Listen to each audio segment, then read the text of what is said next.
All right, welcome everyone. I'm going to call to order the January 6, 2026 special meeting of the Lakeville Area School Board. Please rise with me for the Pledge of Allegiance. Pledge allegiance to the flag of the United States of America and to the republic for which it stands, one nation under God, indivisible, with liberty and justice for all. All right, we're going to take roll call starting with my right. Tony Brankenberger. Amber Cameron. Paul Carbone. I'm Matt Swanson. Michael Bauman. Kim Baker. Carly Anderson.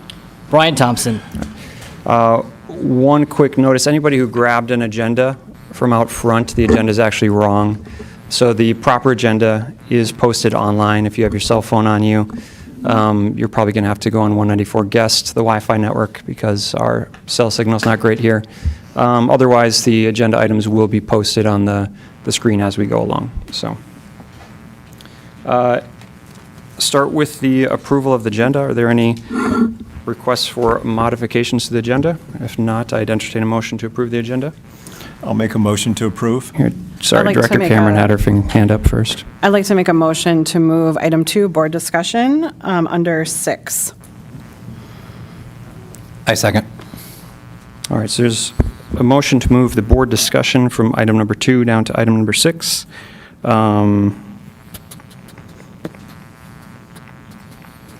After, just to clarify, after the boundary discussion? Yep. Okay. There is a second. Is there any discussion on the motion to amend the agenda? Director Carbone? Yeah, I think there may be people here who are interested in that conversation, and putting it all the way to the end might have some of these folks leaving because it'll be late. Any other comments? Director Thompson? Any particular reason why we'd want to move it to after 6? Director Cameron? My rationale is to put all discussion items at the bottom of the report. Typically, the first meeting in January is reserved for the organizational meeting, and then business follows. All right. If there's no further discussion, the motion is to amend the agenda to move item number 2 down to item number 6 after the discussion item for the boundary area adjustment. All in favor of the motion say aye. Aye. All opposed? No. Nay. All right, the motion is approved, and item number 2 is moved down to post item number 6. Yeah, I have one.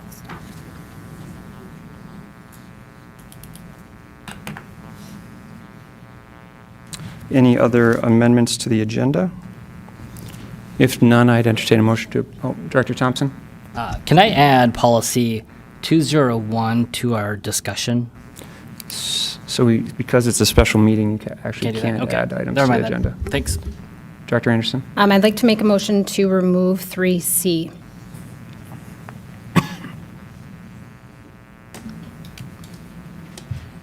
I second the motion. All right, there is a motion and a second to remove item 3C. Any discussion on the item? I guess I would ask the same question. What's the rationale on removing 3C? I think the rationale is more related to what the goals of this current meeting are in terms of doing our board elections and also discussion of boundaries and completing the recommended actions.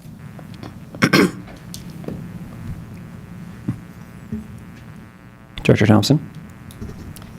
What are we supposed to talk about in section C? Open conversation related to remaining agenda items. What are we trying to accomplish in that section? My understanding is it's something just historically that's on this agenda for the organizational meeting. I think it's if they're going to discuss anything about the organizational meeting, that you could pick it up there. Yeah, I'm fine with that. Any other discussion item? All right, if there are none, there's been a motion and a second to remove item 3C from the agenda. All those in favor say aye. Aye. Any opposed? All right, it is removed. Any other modifications? If there are none, I'd entertain a motion to approve the agenda. So moved. All right, there's a first. Is there a second? Second. All right. Any discussion? I'd assume there are none. All right. All those in favor of approval of the agenda as amended, say aye. Aye. Any opposed? All right, it is I approved. oppose. Oh, one opposed, and it is approved. Moving down to number 3, which is organizational prep. Do we need any discussion on the roles of the officers? I would assume everyone's pretty familiar with it at this time. If everyone's okay with it, I'd say we skip over it and just get to the election. Is that all right? There's calendar review that's part of that. It's item 3B. Thank you.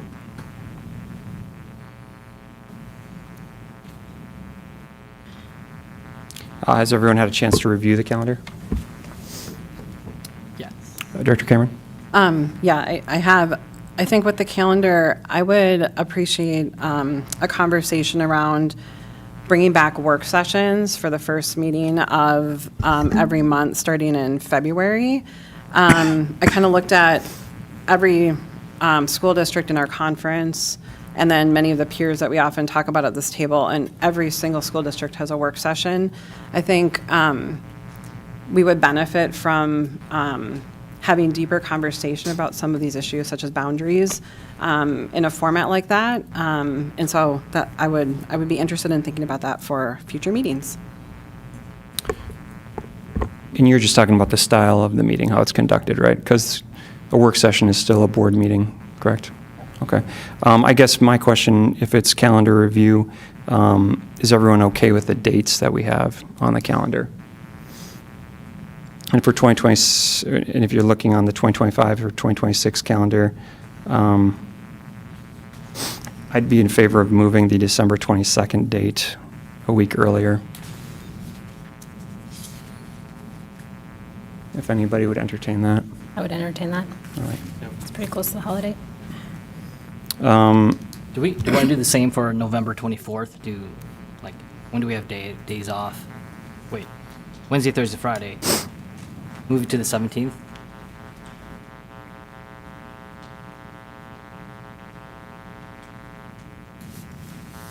So 24th to the 17th? Yeah, for November. Yeah.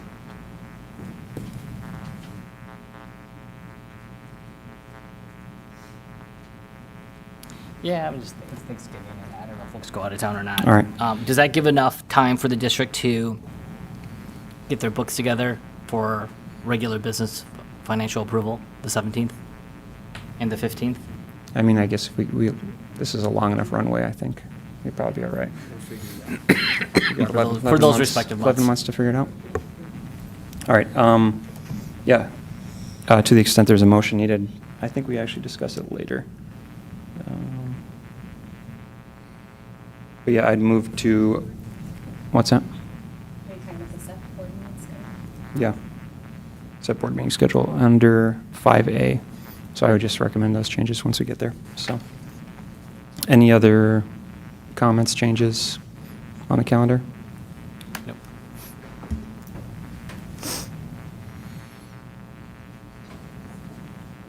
All right, if there's none, move on to election of the officers.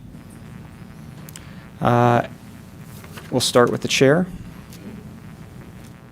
Nominations are now in order for the chair position. I'll open it up if anybody has a nomination. Director Thompson? I nominate Matt Swanson for chair. Are there any other nominations? Director Anderson? I will nominate Amber Cameron for chair.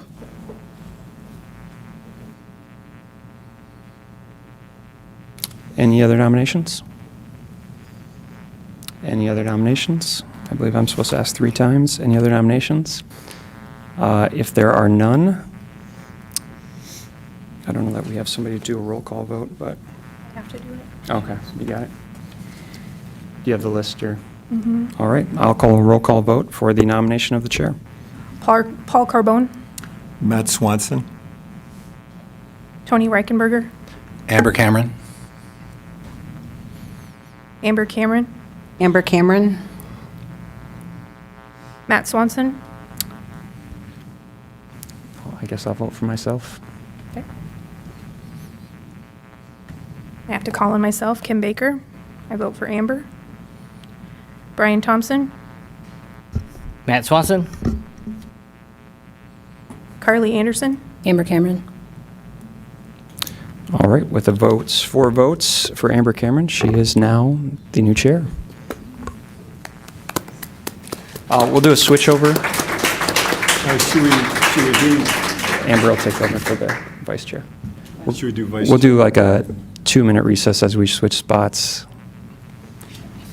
She does vice chair. She does vice chair. Okay.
We're not in recess?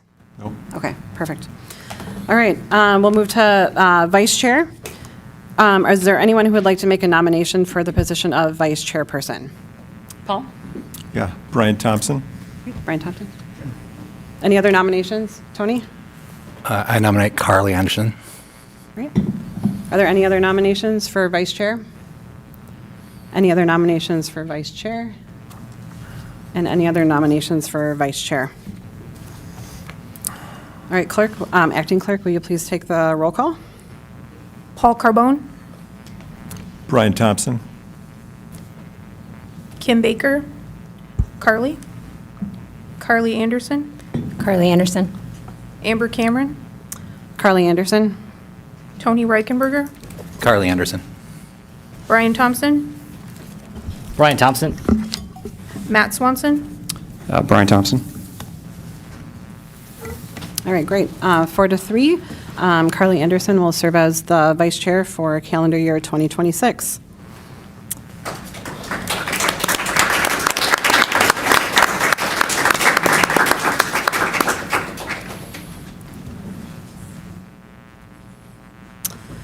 All right, moving on to the next position of clerk.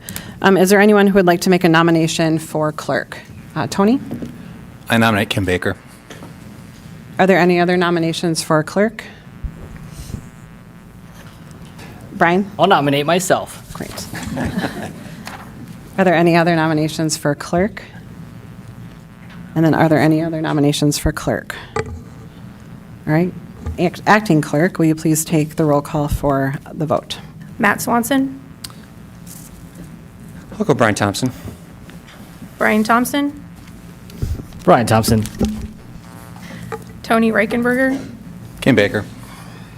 Carly Anderson, Kim Baker. Paul Carbone. Matt Swanson. He wasn't a nominee. I appreciate that, Paul. My apologies. That's all right. But that's where I want it. Okay. So what's your vote? Okay. Amber Cameron, Kim Baker.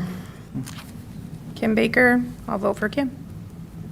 Great. That is a vote of 4-3 with Kim Baker elected to serve in the clerk role for calendar year 2026. Congratulations.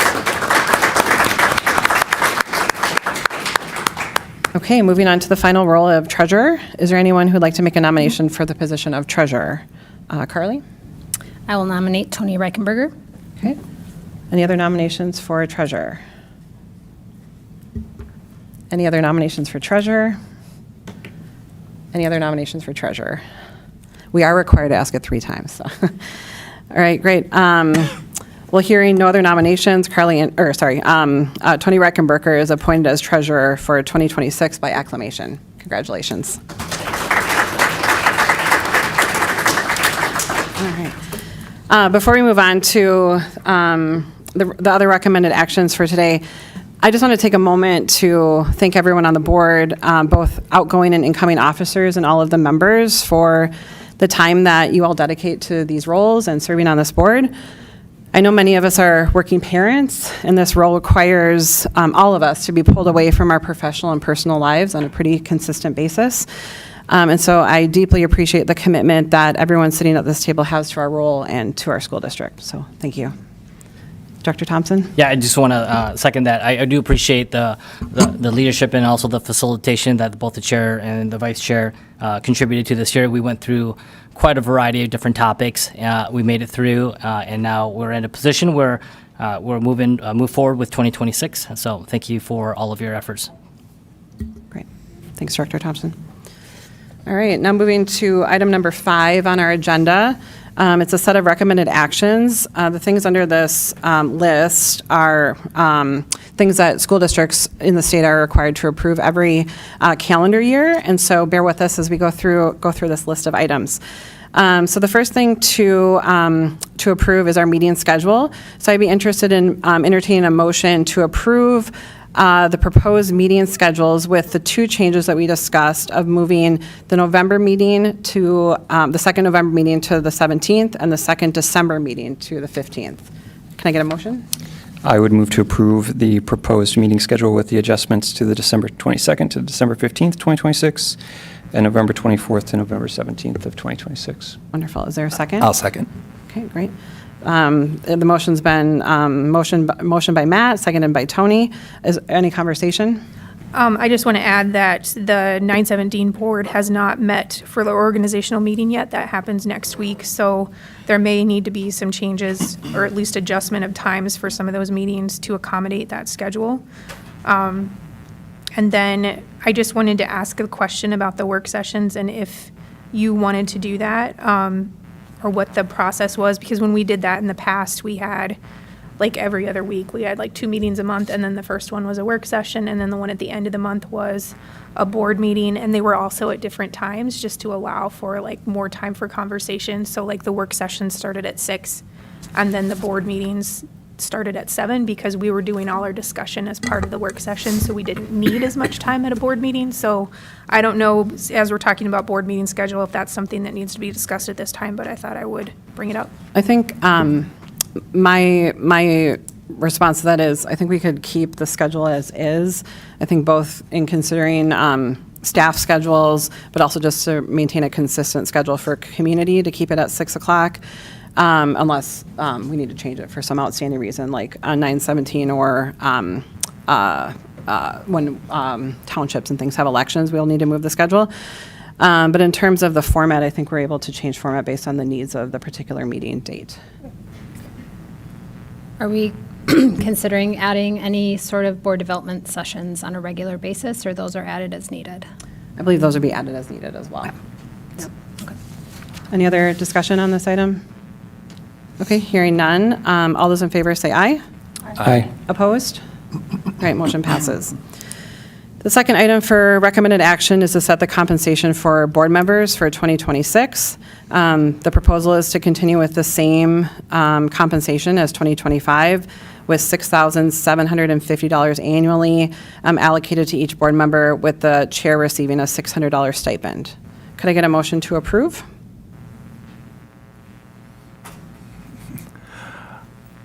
I move to approve. Great.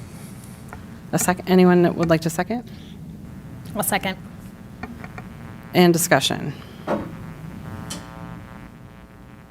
Okay, all those in favor, say aye. Aye. Opposed? All right, motion passes.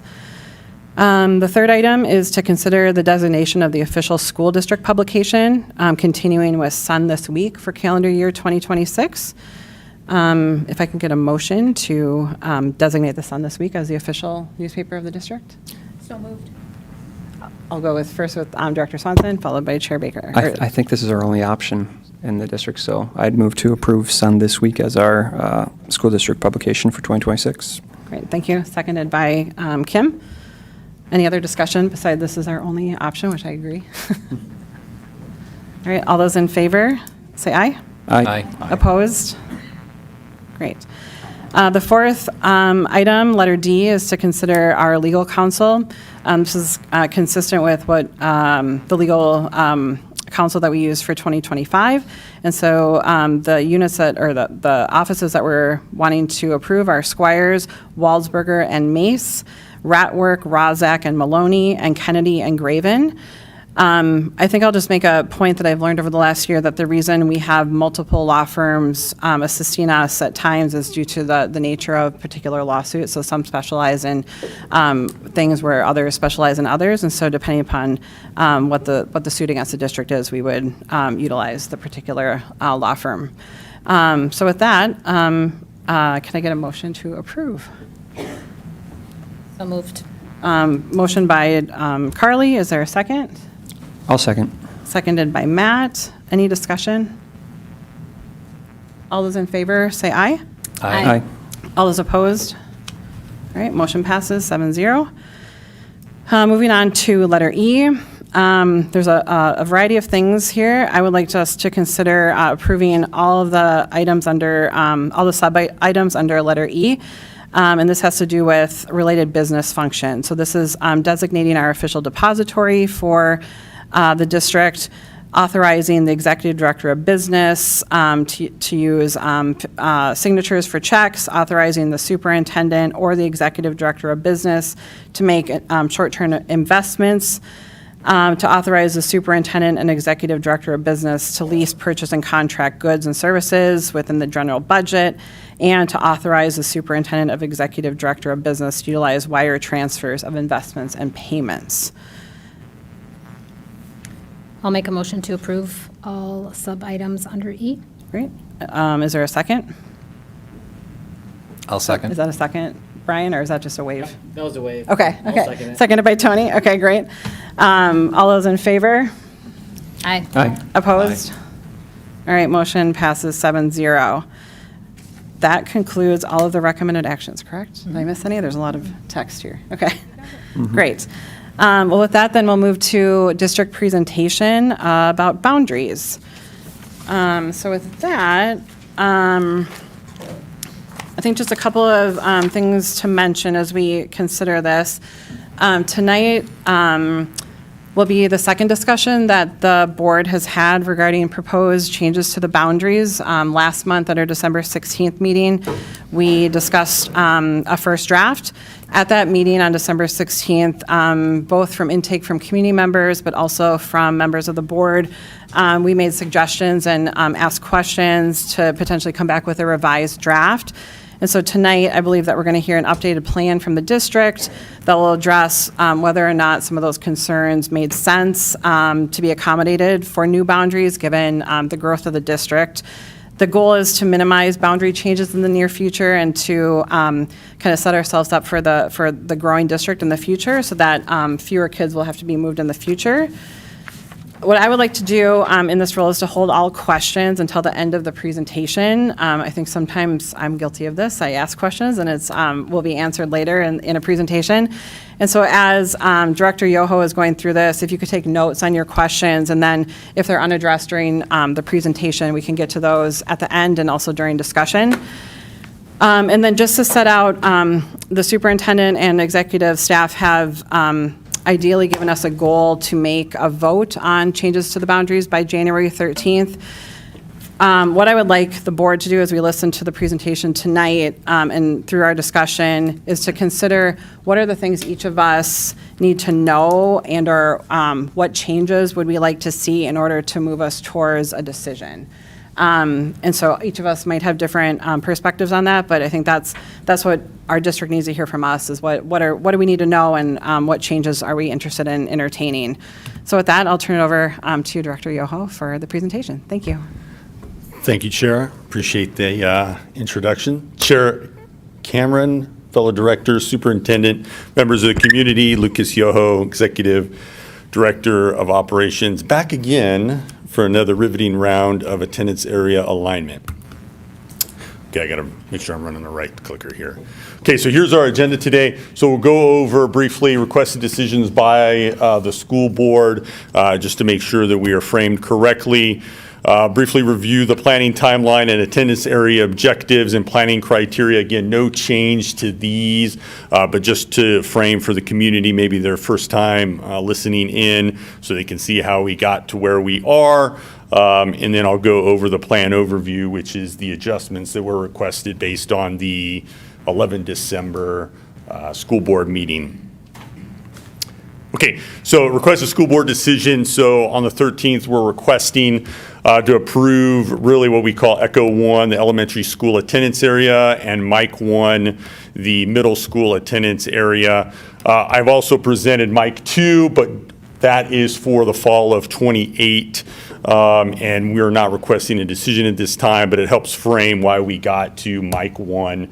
So you can kind of see the logical sequence of that. I think that'll be helpful. So again, Echo 1 and Mike 1 is what we're requesting. Of course, if there's any revisions based on the discussion tonight, we'll do that and have that ready for the 13th of January. Okay, so attendance area alignment process. Here this evening we had a community information session with our community members at Kenwood Trail that went very well.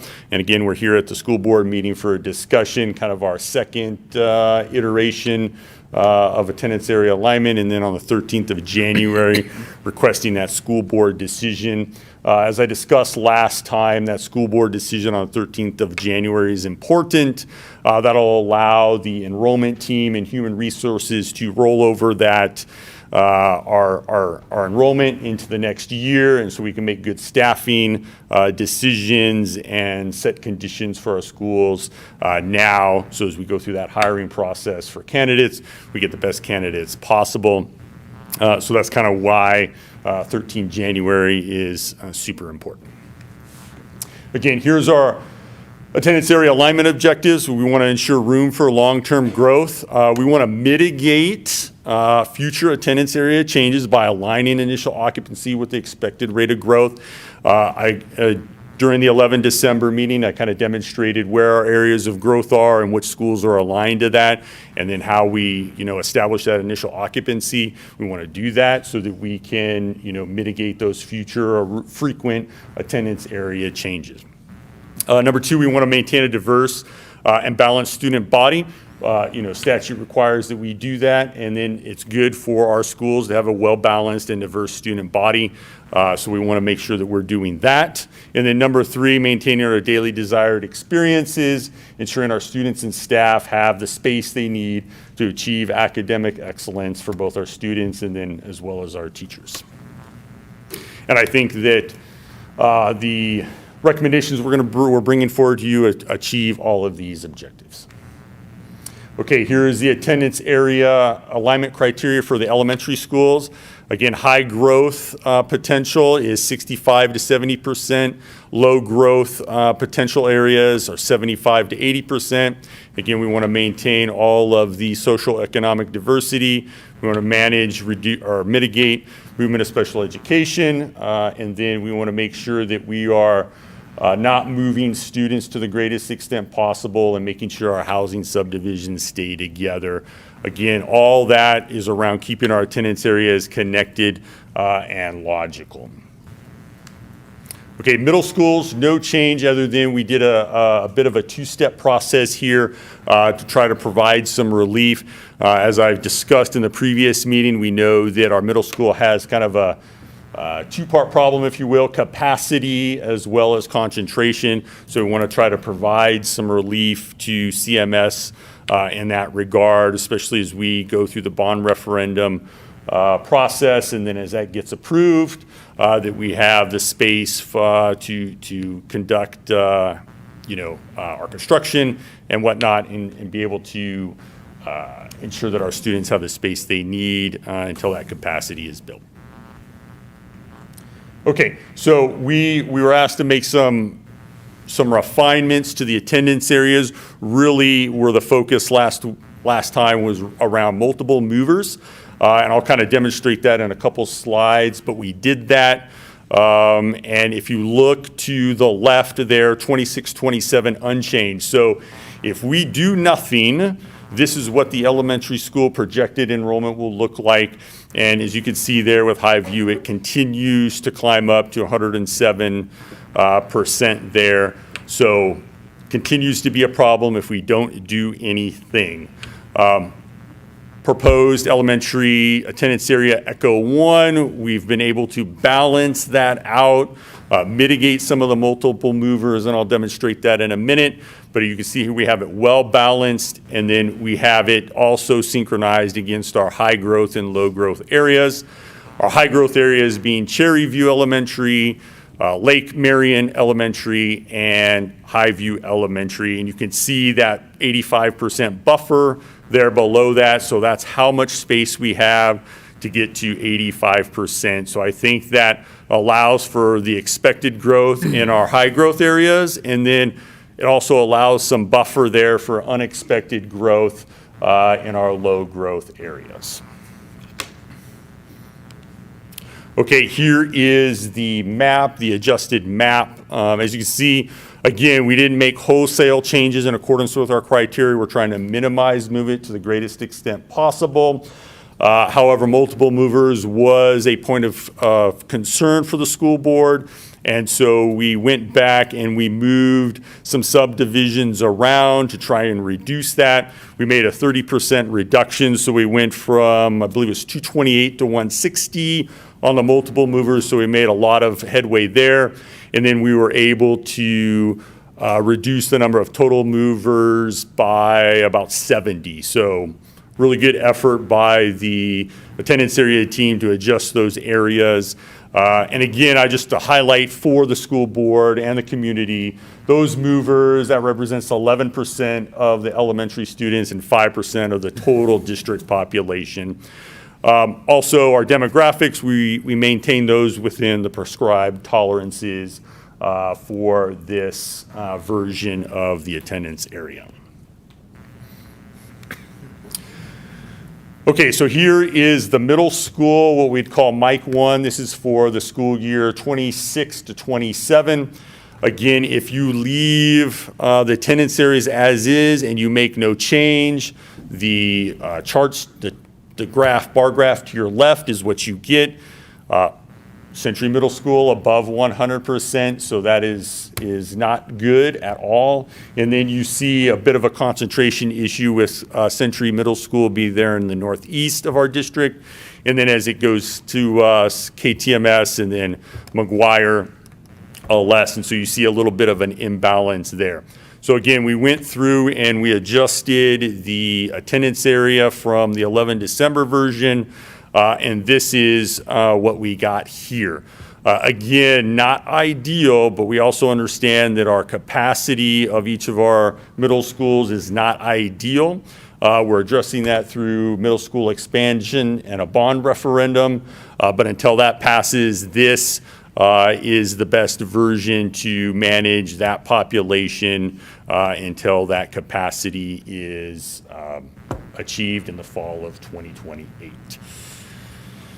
We did attempt to get Kenwood Trail down to 80% or between 80 and 85% and make just one move, irrespective of the capacity issue. What that did, however, was bring McGuire and Century Middle School way above 100%.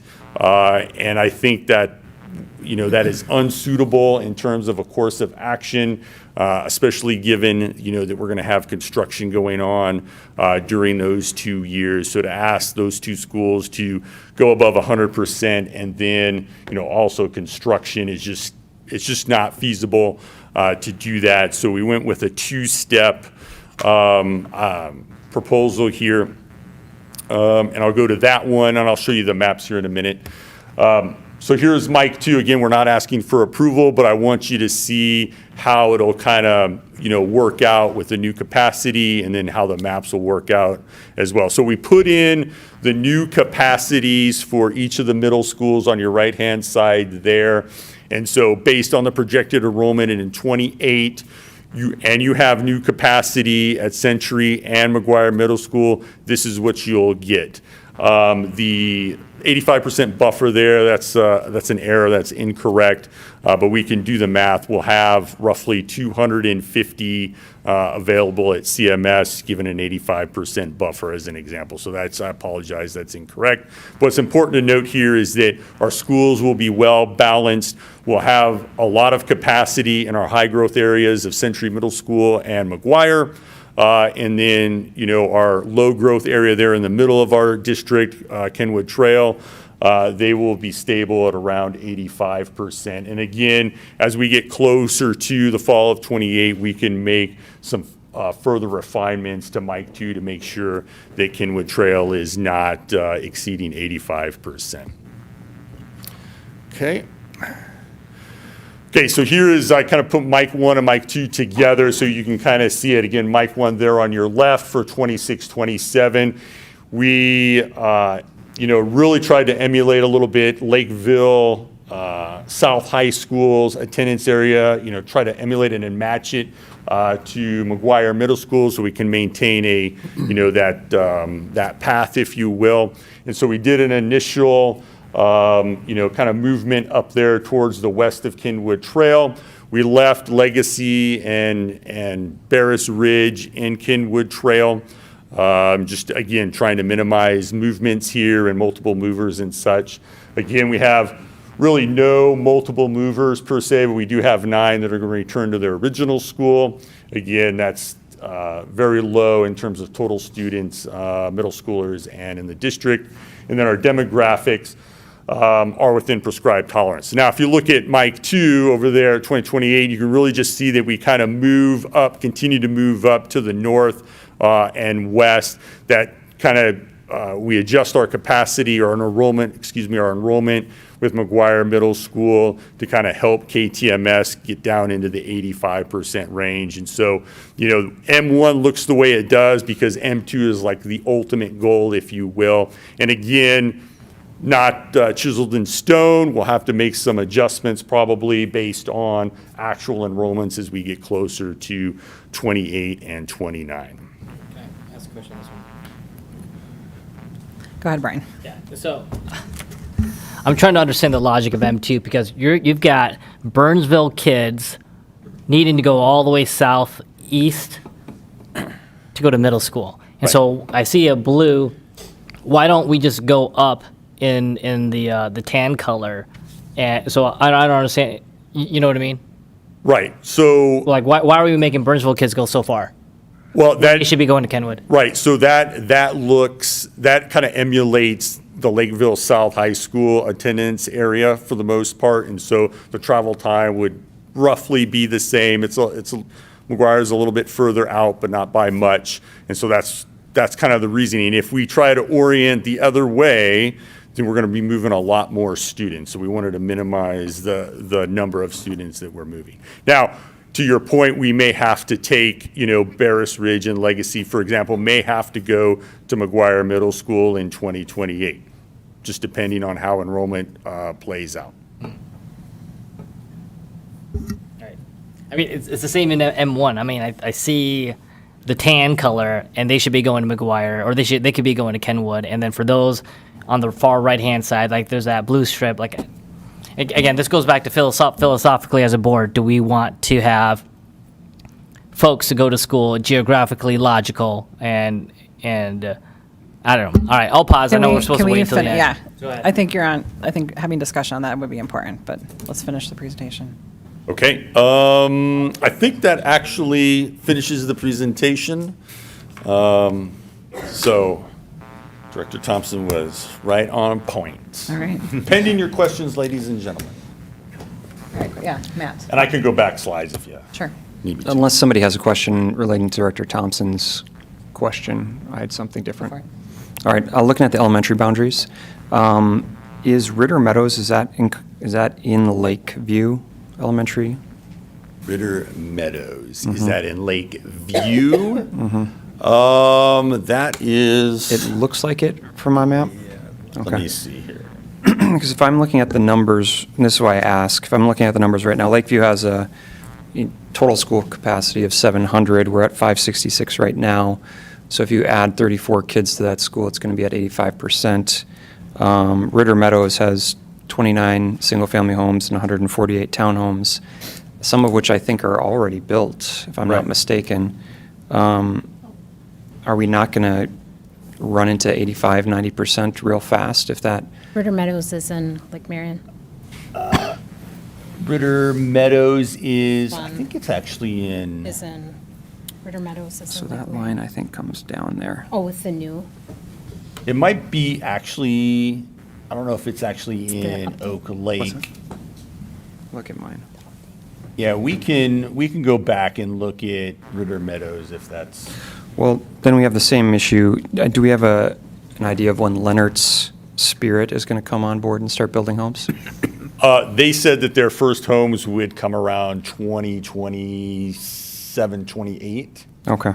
And they're only planning to do, I mean, I think it's a little bit aggressive. They said it was 100 homes, but part of those are townhomes, apartments, and part of those are single family. I haven't seen like the actual schedule yet, and it's over 10 years. Do we know how many homes are left in Ritter Meadows to be built? I do not. I'd have to go back Okay. and check.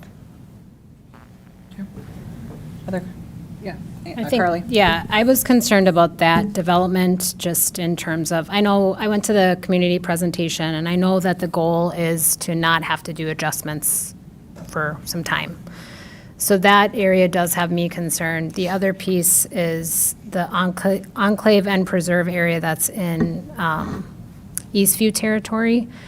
That has, it says approved, but I know that I drive past there every day. There's at least 2 homes there now being developed. And so that is 49 single-family homes. And currently, the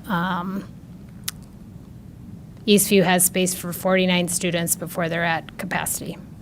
So that's, some of this is just, I want to make sure, me personally, and it sounds like others too, want to make sure that we're fully considering the growth that's coming. I have another question, but that's. And what was the first, you mentioned a first? River before Meadows, on- I got Ritter that. Meadows, as well as FO the, 185th. oh, Enclave and Preserve. Oh, just those two? Well, the other one is the big one that is the Leonard Spirit. Okay. Yeah. That's the one that is not really going to be 800 single-family homes right away, but it's going to take some time to develop. And so I did have a question of how we're considering kind of Lakeview. I know we've talked about this in terms of expected decline in enrollment based on Right. current, but that's a huge development coming. And so, yeah. Okay. Other questions or concerns? Yeah, just, Yeah, Brian? Yeah. So I'm looking at the proposed map in the Highview area, and I know that we've gotten some emails about Summerlin and Crest Ridge not being included. How many students are part of Summer Ridge and Crescent Ridge? Because I know they go to school at Highview right now. I'll have to get that exact number, but it's very dense. It's probably in the order of hundreds. Hundreds? Okay. Yeah, it's like, I was very surprised. That's why the Highview Elementary attendance area is very small, because it's very dense in there. And then there's even, we left some space for future development. So the Summerlin, Choke Cherry, all that, right, it's very, very dense. So yeah, because you have 477 currently allocated to that school district, or that district, I'm sorry, that school, and we're projected at 68.1% capacity. And so there is a section north of Highview, and it is in the Pinnacle Reserve area, and there is like, there's a chunk that was previously, I believe, Highview, and then we're moving them to Cherryview. And so what if we ended up like making a diagonal line across, because there's a bunch of trees and forests or whatever in Well- between that?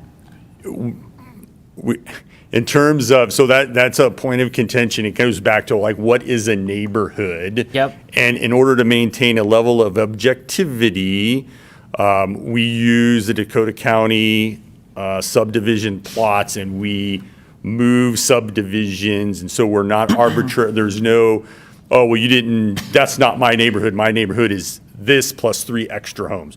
We move subdivisions so it maintains a level of objectivity when we We move. can't use that argument because there's other subdivisions that we're moving and cutting in half. And like, I'm looking here, even to the left of that, there's what, Rose Creek? Is that Well, an area? and Is that a subdivision? Yeah, so a lot of times what we think is a subdivision, you'll have multiple subdivisions in what we'll say the Pinnacle, neighborhood. There'll be Right. multiple subdivisions in there. But geographically, we're we're moving kids out of Highview and sending them to Cherryview. And their neighbors across the street are going to Right, because Highview. they're a different subdivision, and if we start slicing subdivisions and taking portions of kids, Yeah. then that's going to create more That illegal? friction. Well, it's not illegal, but that was kind of part of the problem with last week was the whole Chokecherry neighborhood, and so we blocked that together to make sure that was together. But there's so many kids in there, you can't take part of a subdivision, and so that's why we're taking that upper section that you just alluded to keep the numbers balanced. Right. I mean, you've got the Hidden, so just to make sure we're on the same page, you've got Hidden Creek, 182nd Street West in Highview. And so that whole section is divided against, from the other side of the subdivision. And will that allocate? Those some are space? separate subdivisions in there. The 182nd Street West and Hidden Creek Trail? Is that one? Because you've got I don't know if you can zoom in or not. I'm but- not here. Again, so the whole purpose is that you've got folks above them that are, literally neighbors with their backyard going. Right. That were previously going to Highview, now Right. going to Cherryview. Right. And with the new design, you've got the neighbor across the street saying, all right, you get to stay in Highview, and the other is going That's to right. Cherryview. So what I'm recommending is that I would rather see that division, because there's a creek that goes right across the very top, to let them continue to go to Cherryview, or let them go to Cherryview, so you've got that whole section of that neighborhood block going in that direction. So you want to remove the criteria of keeping subdivisions together? Yes, because it makes logical sense that they stay within that. That's my recommendation. I don't know if you guys, I'm just looking at the map. How do other people feel about that? I mean, I'd be interested in seeing where the numbers are if we were to move that Again, it's whole yeah. portion back to It's all, Highview. at the end of the day, it's less about the map and it's Yep. more about the occupancy of Yeah. each school and making sure it's balanced. Yeah. And we get that number by moving discrete subdivisions. And now we're not arbitrarily, making, neighborhoods. Yeah, Oh, but what about 194th Street West? Well- I'm sorry, go ahead. I don't want to cut this Brian, go conversation ahead. up. I think you're asking a question that's more philosophical about subdivisions that we should think about, but Paul, why don't we move to your, Yeah, please, thank you. Lucas, I know nobody has a crystal ball, but what confidence level do we have in these models that they're going to last for a year, 2 years, 3 years? I mean, what peace of mind can we give parents that we're not going to jockey kids around all the time? We want to establish our attendance areas for long-term stability in the district. Given the information that we have today, and knowing that the enrollment is variable and we don't control that variable, we will not make, and we don't intend to make, attendance area adjustments unless it's necessary for the well-being of the schools, the students, and the staff. I have high confidence that this proposal solves that problem. For roughly how long? I won't put a time on it because I can't control the variables of who moves into what neighborhood, when and where. Right, and I understand that. Yeah. Again. Now, I've given enough buffer here to account for that, right? And at the same time, there's always the possibility that we'll have a large influx for reasons uncontrollable or unknown to us. Superintendent Bauma, did you want to say something to that? I was just going to make the point that what we do know is if you look on the left-hand side, we know that the Highview opening problem persists and will continue to persist unless we balance out our schools. I think Director Thompson made this point last year and continues to make the point. The degree of confidence is based on the numbers that we have and how growth occurs in those areas. And we've done all I know how to do to try to assess that. Enrollment numbers, we got 3 sources to vet that. So I mean, I would agree that this is a plan that can accomplish the objective of creating the conditions for stability. You know, do you say 24 months, 36 months? You know, that's what we would like in our system. There's also the middle school situation, and managing the growth there with the 4th grade class is going to matriculate forward. But I think the other conversation we've had, and I haven't lost sight of, is the even bigger, longer-term facilities capacity for our school system, and that's got to get tackled. But these are the things that are condition setters to make that happen with the fidelity that our community expects. If we don't do this, and the chart on the right, get those numbers and those percentages of occupancy in some fashion similar to what you're looking at in that picture, and why I think the conversation's about refinement within that picture, we will be chasing our tail and doing this iteratively each and every school year, which I think is not serving our community. Kim, and then Carly, and then Matt. I just wanted to ask a question related to Director Thompson's proposal to remove the criteria of keeping subdivisions together. I think part of the reason that you're trying to keep the subdivisions together is to help the transportation costs. Is that correct? Because we do have a very hefty transportation cost because our district is so big. So the more we can help with those parts too, like I guess I'm just curious as to what the impact with that would be. That's part of it, but to a lesser degree. We've had Schmidt and Sons in on the conversations and the proposals, and they don't see any reason why they can't maintain the current quantity of buses and routes. So that's the busing issues is really not an issue per se. Again, it's really about, you know, where you move one neighborhood, then you got to move another neighborhood to compensate for that. And the other thing we're trying to do is, again, it goes back to the, you know, being very objective about when we do a move, it's a subdivision, and there's no, we get a lot of emails about my neighborhood, and that neighborhood spans basically their circle of friends, if you will, right? And how do you can't manage the eaches of that. So the best way for our team to do that is like, okay, hey, if we have to make a move and gain some percentage points in one school, we move subdivisions, and we kind of look to do that in a logical and connected way. And using subdivision just helps us to make sure we capture everybody in that particular area. And it's the most objective way to do it, because if you try to define, you know, neighborhood, you'll ask 5 people, you get 5 different definitions of what a neighborhood is. And so that's kind of how we went with subdivision. Just helps me and the analyst kind of to do that. Great. Carly? Okay. I have 2 questions, thoughts. I am wondering about Highview being considered in terms of capacity, just the need is going to continue just with how this current map is made up, because Highview is surrounded. And so is it the case that as new developments come on board, then this becomes now non-contiguous? No, they will always be logical and connected. At this point, Highview is surrounded, so that's right.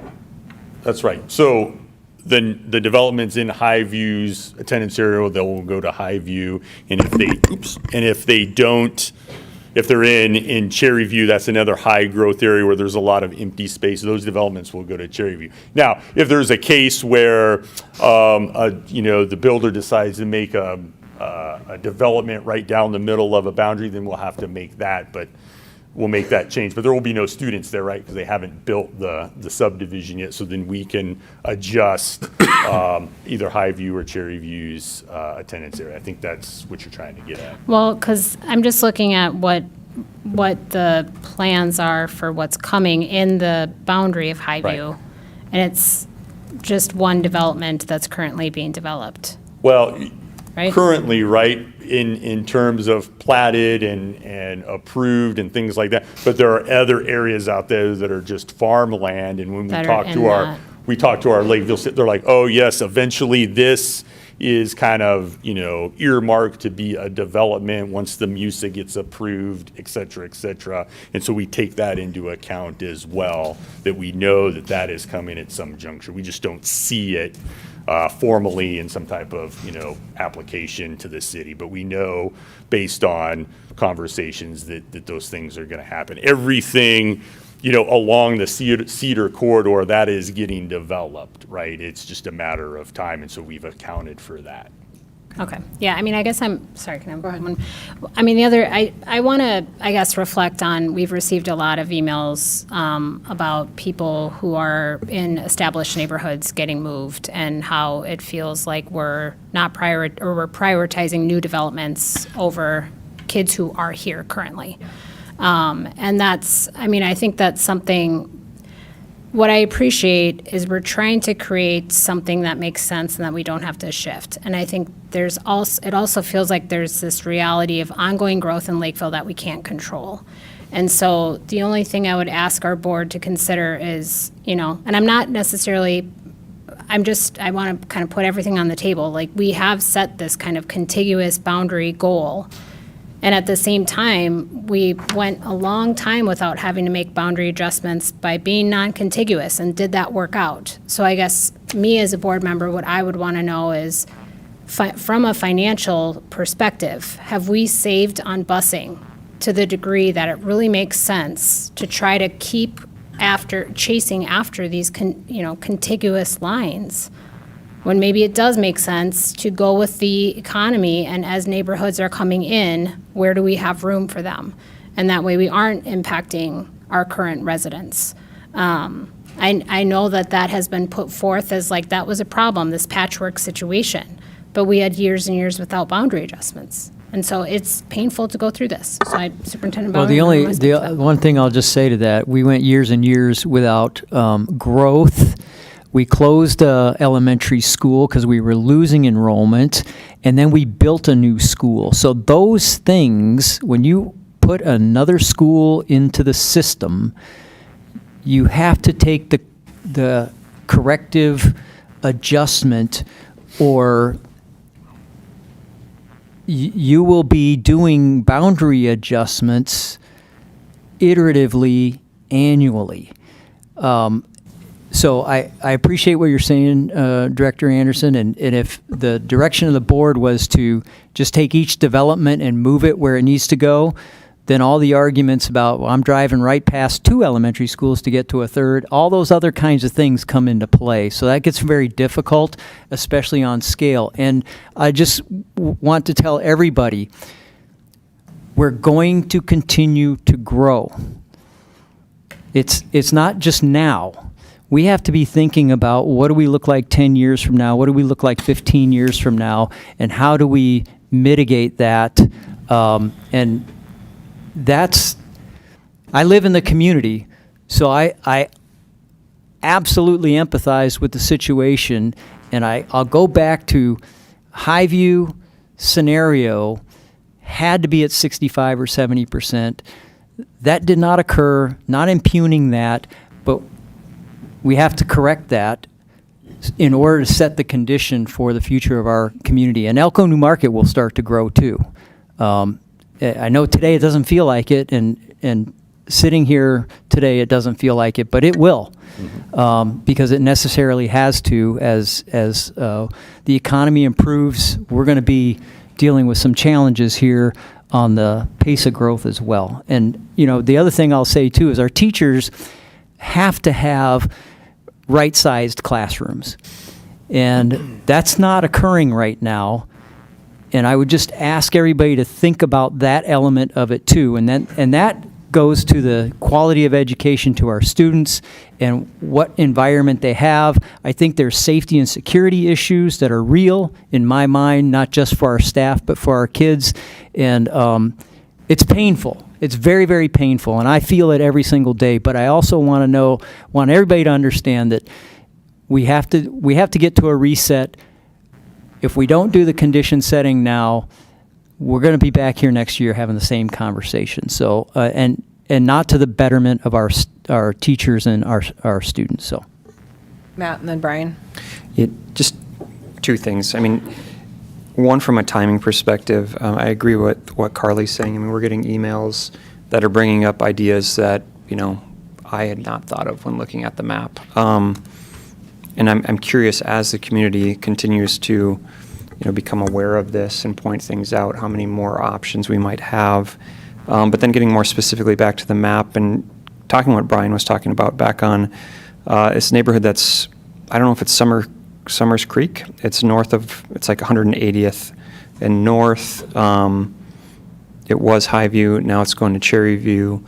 I understand the need to leave space at both of those schools, but if we're essentially, I mean, Cherry View wraps around, as projected, it wraps around Highview right now. Mm-hmm. And if we're just swapping kids back and forth between the two, and the total population between those two schools is the same, do we really want to, as a board, to be moving kids out of Cherry View, or out of Highview to go to Cherry View when the capacity for those two combined schools is still the same? Especially when you have a big area on the southwest side of Highview. And again, I know we'll run into this argument that, hey, I can see Highview from my kitchen window, but still, then we're not moving a whole neighborhood. That area could be reassigned to Cherry View. Cherry View already wraps around the west side of it and the south side of it. So I'd be curious to see what the numbers are if we moved that neighborhood back. Which neighborhood? Summers Creek. Summers Creek. Well, it's part of Summers Creek. And developments are developments. People come in and buy them. They plat them differently. So it's not, a development isn't always a neighborhood. So I think we have to be careful with how we're using it, because there is, a pretty good divide right down the middle of Summers Creek. What is this road? Hamburg Avenue, where it divides what we're using as Cherry View versus Highview. Brian? Mm-hmm. Can you get on the internet and just go on the interactive map area? I think it would be good to just visually see what I'm seeing. I don't know if you can do that, or if you can share. You can't share. Okay.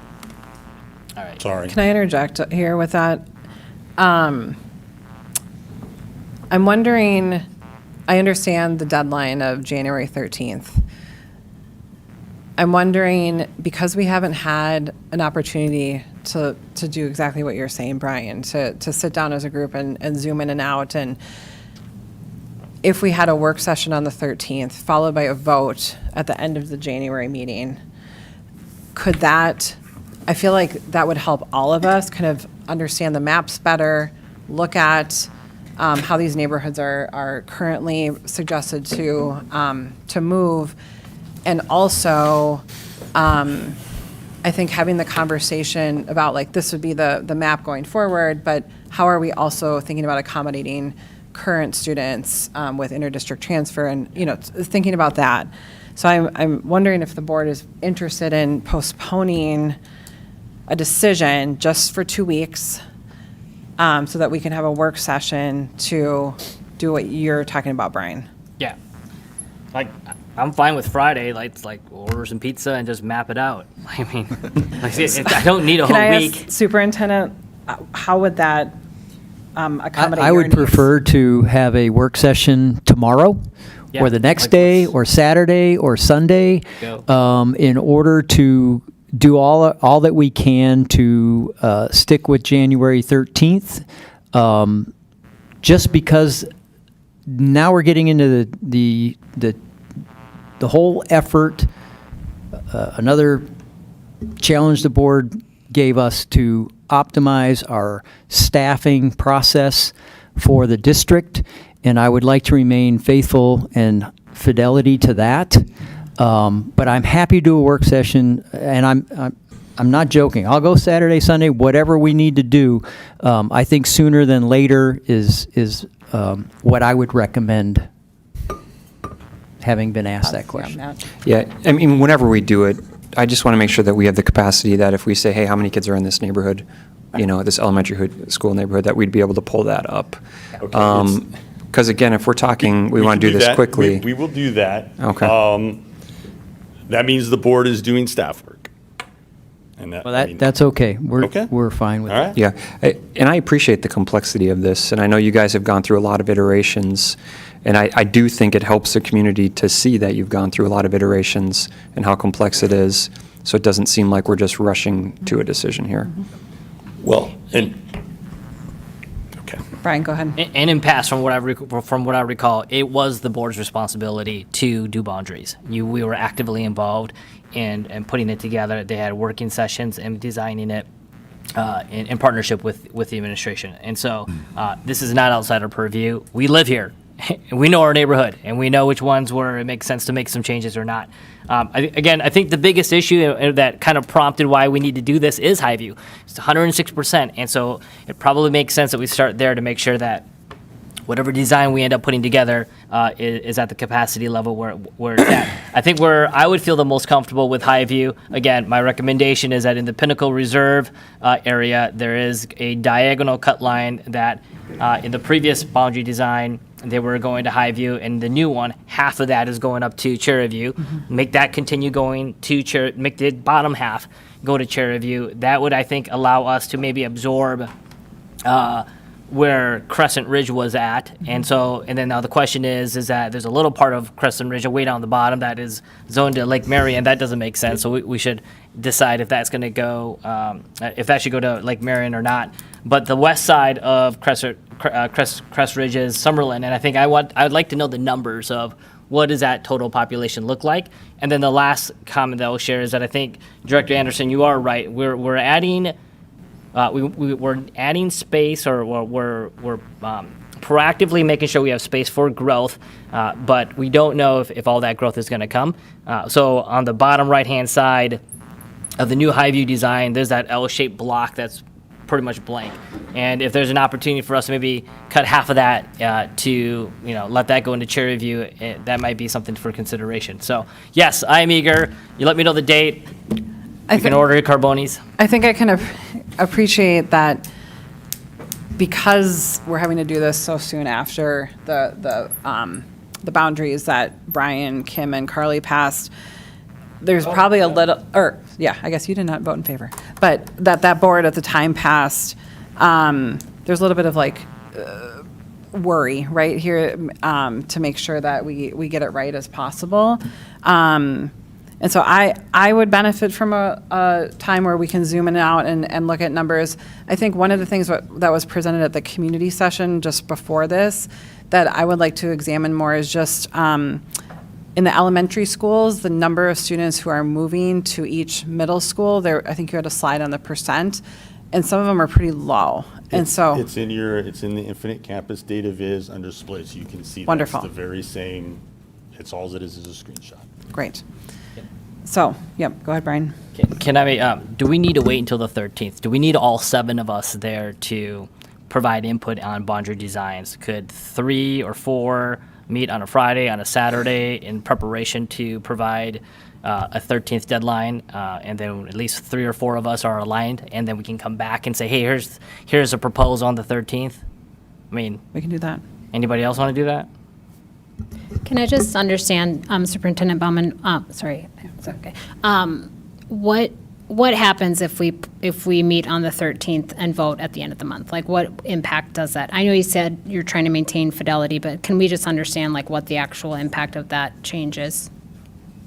Well, there's staffing, there's registration process, class size, alignment, just a cascading set of things that we have to deal with. I can give you the laundry list of that, but it essentially is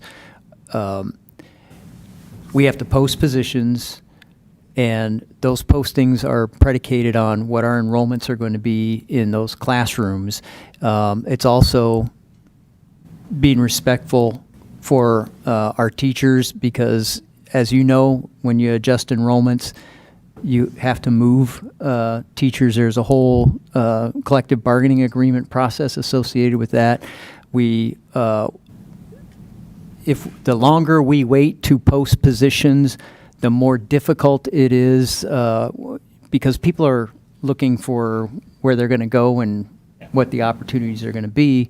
And I think one of the charges has always been to optimize that. And we spent years and years and years in our district being further to the right on the calendar on that. And last year we were able to get to the left on the calendar on that. And it's really about that and that process. So the longer we delay that, the more everything shifts to the right. Okay. Chair Cameron. Go ahead, Matt. When, you call me Brett. When do we post, when would be the first date that you would actually post for positions? I don't have that date in my head, but I will get that information to every board member. Okay. So with that, we can have a special session. Superintendent Baumann, is that okay with you? That'd be awesome. When would we like to schedule this? Do we have to give it 3 days' notice? 3 days' notice, so Friday, are people available Not do on it Friday. Friday? We don't, not everyone has to attend either, but, I mean, I think the goal is to try to get towards a yes vote on some proposal. So whoever needs to participate in that to get there, I think that is helpful. What days can you do? To give 3 days' notice? Yes.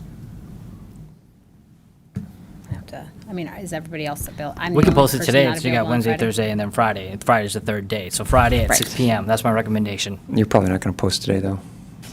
Why not? We Who's- can get it posted. Who's going to do it? I could do it Sunday. We can get it posted as long as we adjourn before midnight. Yep. Yeah. Yeah. I'll be there. You can, okay, Done. Brian, you can do Friday. Paul, how about you? Like a Friday? I think so, yeah. Okay, Kim, Tony, Matt, Possibly. is there a better time for you? Or is it just kind of Friday nights? I mean, Great. no, we just I have something on the calendar already, so. Same for you. Mhm. Send me your notes. Can anybody meet earlier on Friday, like 3 PM or, towards the end of, no, okay. Any other suggestions? What? I'll be here at 3. Well, we should make sure other people are going to be there too. Brian will do But pre-planning. earlier we have to It's do been that. months, guys. I mean, I appreciate if the goal here is to get the vote done on the 13th to support the staff. I can certainly rely on my fellow board members to ask the necessary questions. I would not Would be this available benefit this you to have a special session? Yes. Okay. Paul, would this benefit, do you feel? Yeah, but Okay. I honestly, I think Brian really has a lot of knowledge Yeah, about this right. and a lot of good ideas. So, I mean, I think Brian should really be the point on this, or close to the point. It's just a draft for you guys to react to. You're going to come with a new proposal? No. Oh, okay. Whatever comes out of Friday, again, it's just a draft for the rest I of the see. board to decide on. Yes. So Yeah. again, this is, like, for example, looking at the new design, like, I'm not aligned with Chair Review, with Orchard Lake, like, half of it cuts Chair Review on the top, on the bottom right. Like we're cutting that in half. And so we're moving a bunch of folks on the west side of Chair Review, that whole rectangular shape, like, that doesn't make Yeah. sense. So. Okay. Yep, Carly? Oh, the only thing I want to reflect on is if we do have a special session, obviously, we're hoping that our superintendent and Director Yoho can attend that, but there was a whole group of people who worked on this to come to these ideas, and so do we feel like we have good representation of the committee if we have a special session? Does that make sense what I'm asking?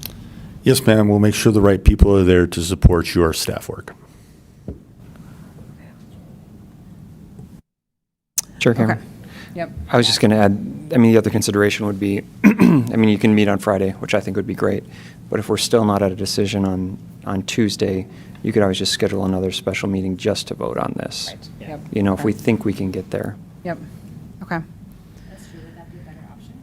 Well, you could do both and, I mean, What if we had a session on Tuesday and a special session? What if we had a special session next week to vote, Michael? on like Wednesday or Thursday? I will work with what I have to here. That's fine. Should we hold our Tuesday meeting, schedule a special session for what day? Wednesday or Thursday? I mean, you for can a meet vote? Friday with whoever can show up, and then we can meet Tuesday as well. Tuesday could Sure. be a follow-up working session on what was, whatever, and then we can set up a vote on Okay. Thursday.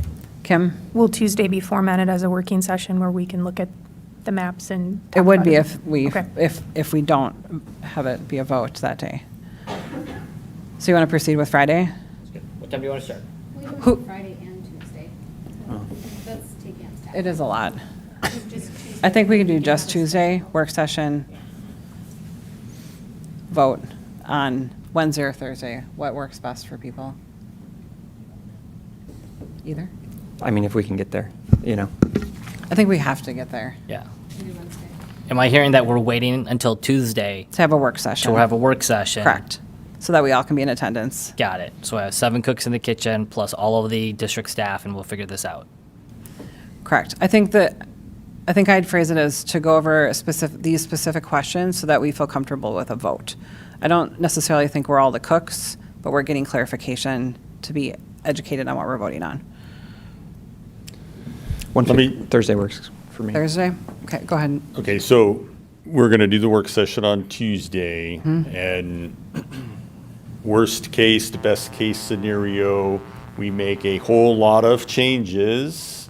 That'll take some time to make sure we validate that, because it's not just 10 kids here, 10 kids there, 10 kids over here. We got to make sure that, we are socially balanced, all the things.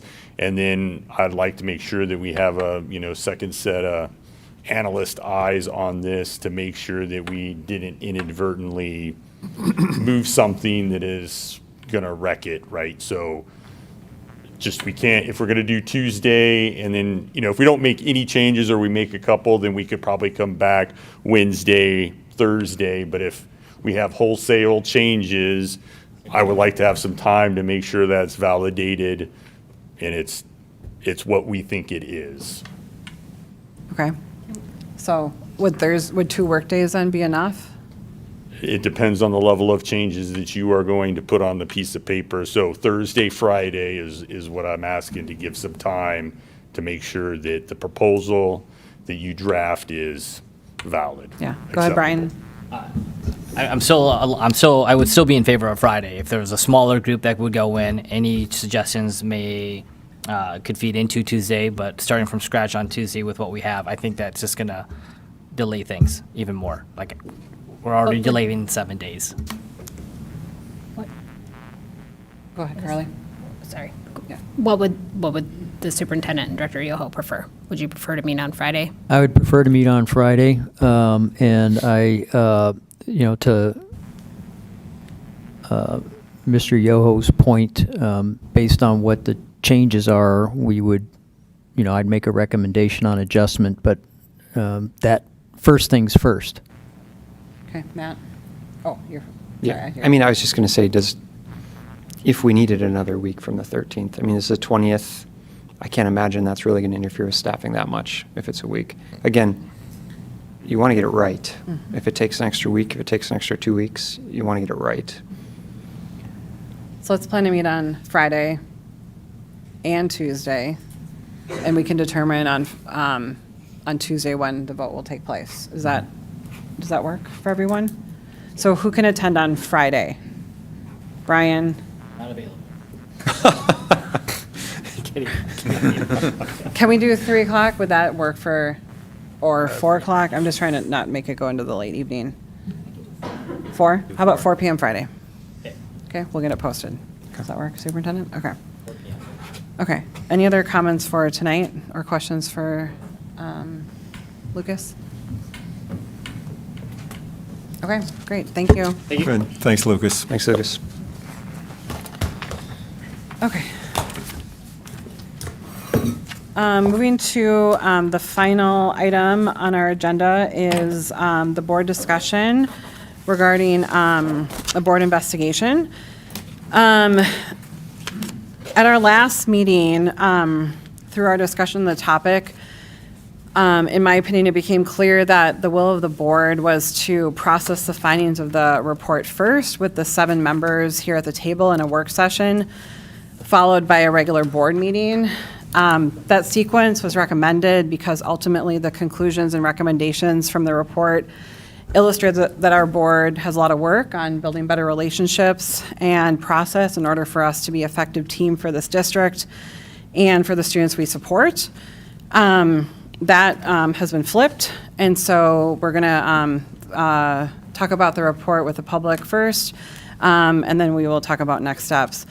I have prepared a summary slide deck of the investigation, and we'll go through background information, report conclusions, and recommended actions.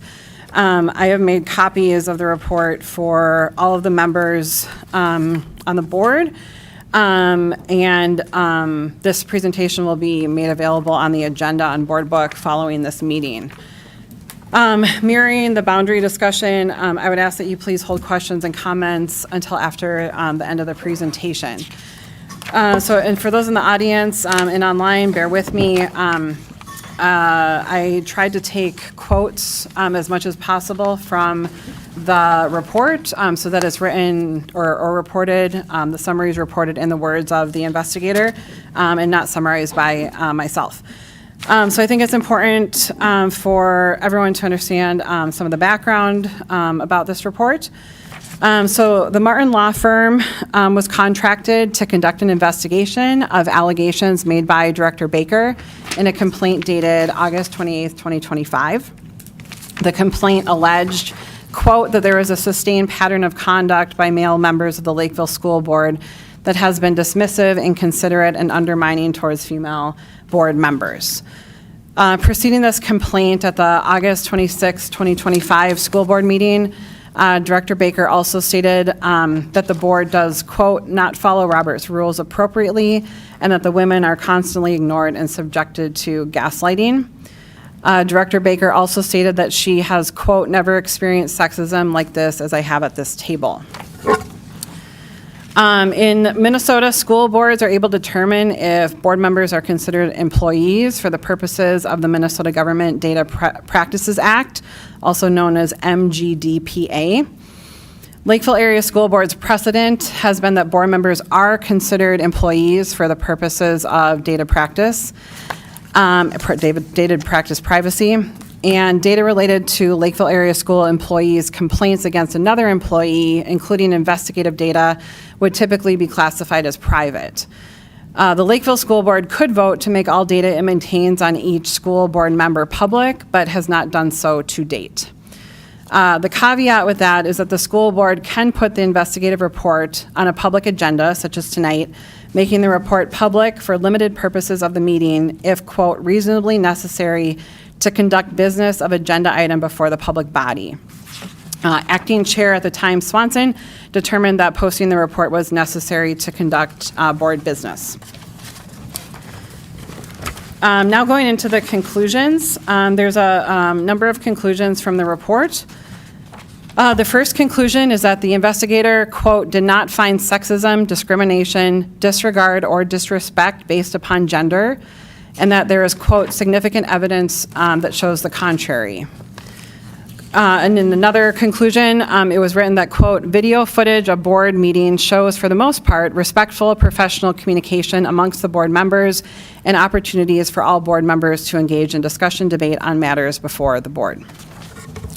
The conclusions continued to say that, quote, there appears to be a lack of experience and training of board chair and vice chair, and that neither the chair or vice chair engaged in any training focused on school board leadership. Quote, while not improper, it is unusual that a newly elected board member is also elected the position of chair or vice chair, and this type of situation seems to require as much training as possible, not only to learn how to operate as a new board member, but also how to operate as a board officer. The conclusions continue to state that the board has a, quote, misunderstanding of expectations, experience, approach, and some disrespectful behavior that makes it difficult for the board to function. And then the final conclusion, quote, is that evidence was submitted of the presence of unprofessional, nonverbal conduct such as making faces, reading while others are speaking, and not looking at the board member who is speaking. Such conduct is not consistent with a well-functioning board and should be addressed.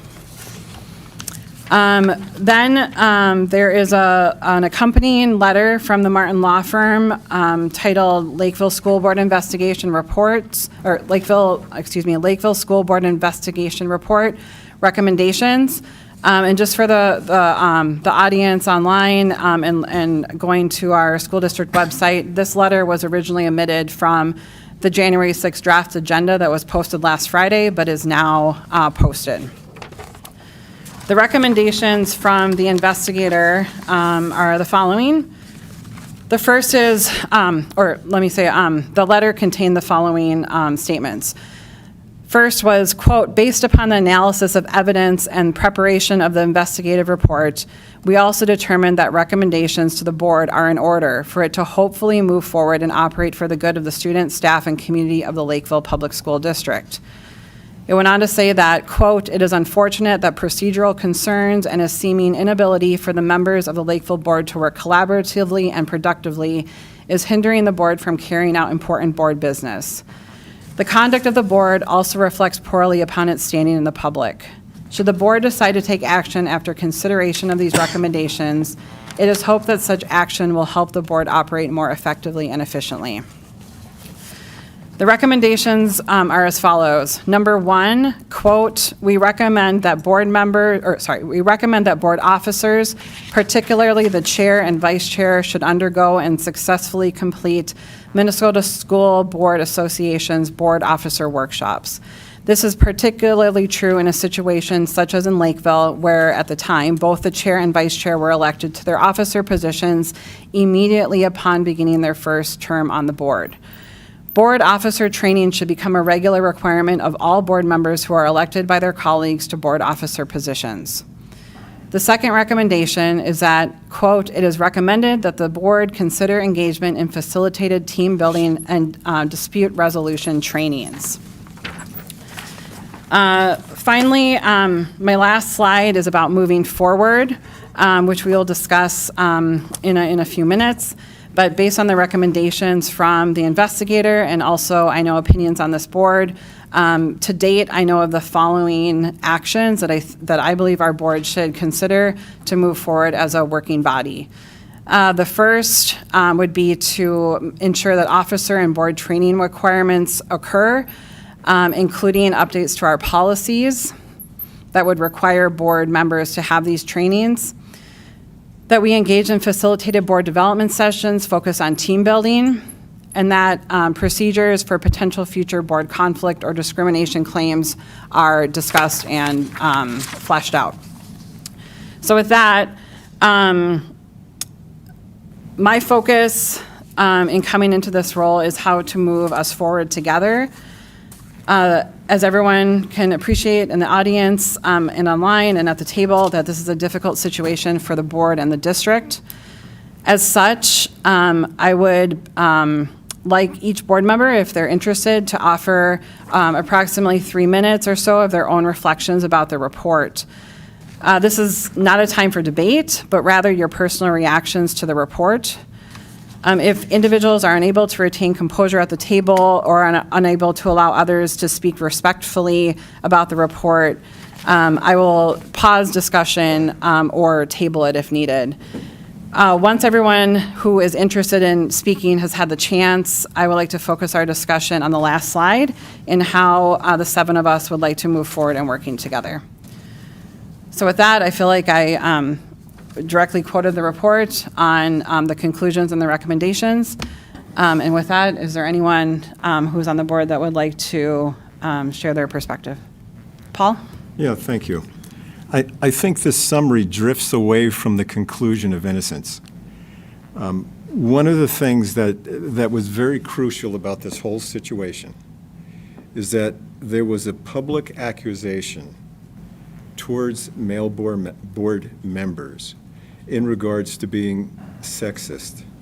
Now, it is a very serious allegation to call somebody sexist, racist, anything else-ist.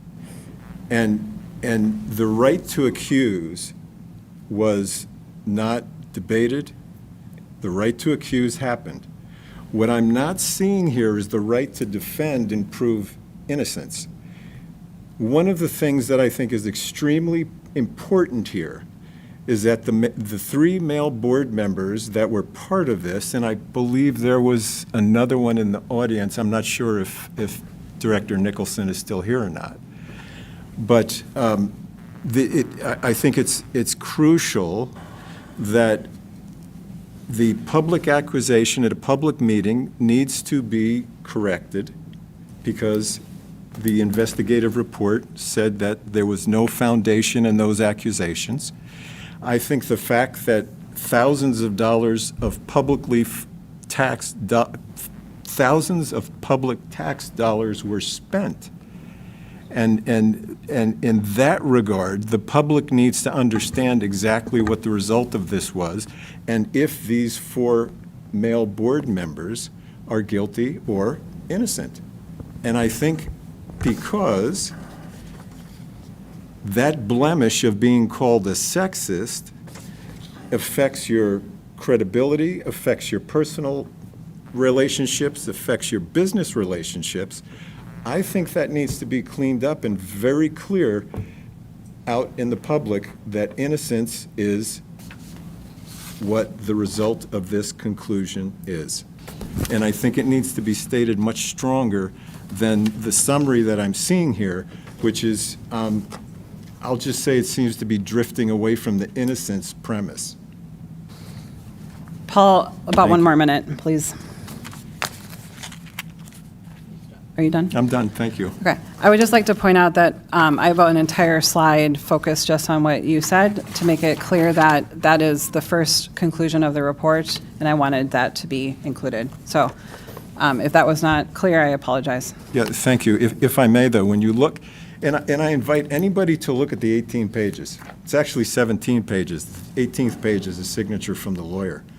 Look at the 18 pages, and what you will find is about 16 or 17 pages talk about the conclusion or the innocence of the male board directors, and about a page and a half talks about future direction and future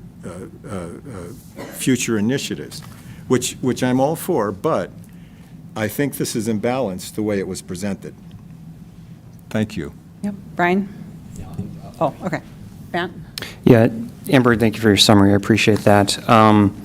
In kind of, I mean, this has obviously been kind of an impediment for the board since August. You know, we've discussed privately and met privately, you know, which was always my, you know, recommendation on the August 26th meeting was, hey, this should be discussed privately, see if we can handle that. But then the board proceeded and comments were made.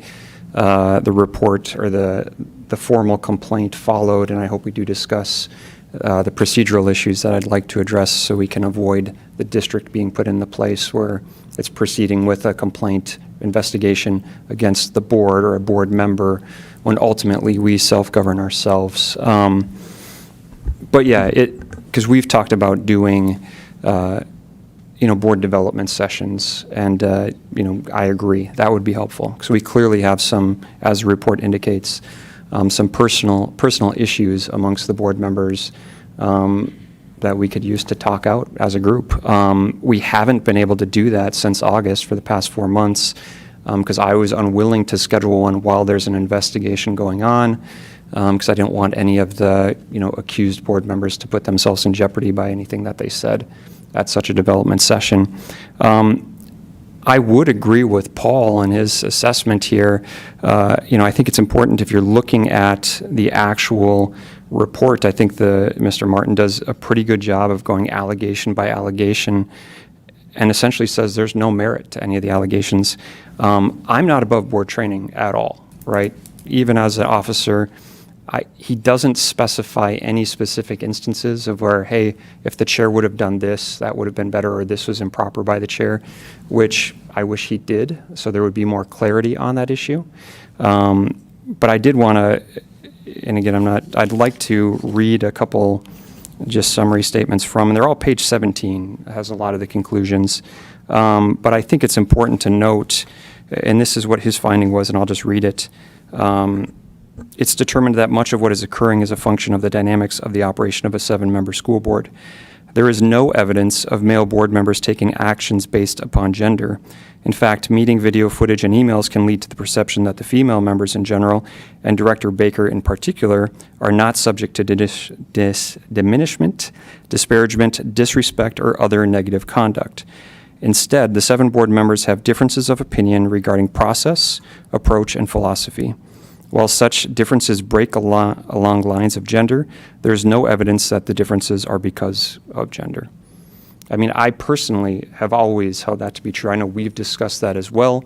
Those are the board members that have been willing to meet with me and talk about this.